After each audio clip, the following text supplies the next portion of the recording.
नमस्कार मंडळी, तुमचं सगळ्यांचं स्वागत आहे आपल्या चॅनलवरती। आजच्या रेसिपीचं नाव आहे कोलंबीचा रस्सा। आता सुरुवात करूया। तर मी एक टोप घेतलेला आहे आणि त्याच्यामध्ये 1 वाटी तेल टाकून एक कांदा उभा चिरून घेतलेला आहे। कांदा परतून झाल्यानंतर लसणाच्या 4 पाकल्या मी चेचून घेतलेल्या आहेत। आता आपला कांदा मस्तपैकी नरम झालेला आहे, तर त्यात मी घेवड्याच्या शेंगा व कोलंबी टाकलेली आहे।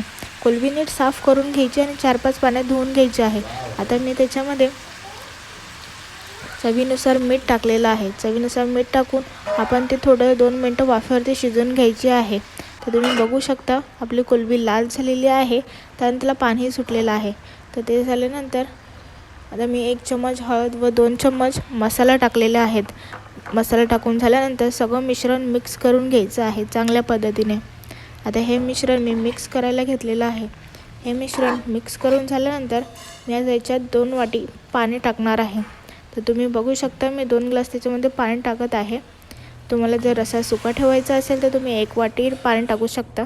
आपल्याला जास्त रस्सा पाहिजे आहे म्हणून मी 2 वाटी पाणी टाकते। 2 वाटी पाणी टाकून झाल्यानंतर ते 10 व 15 मिनिटं शिजवायला ठेवायचे आहे।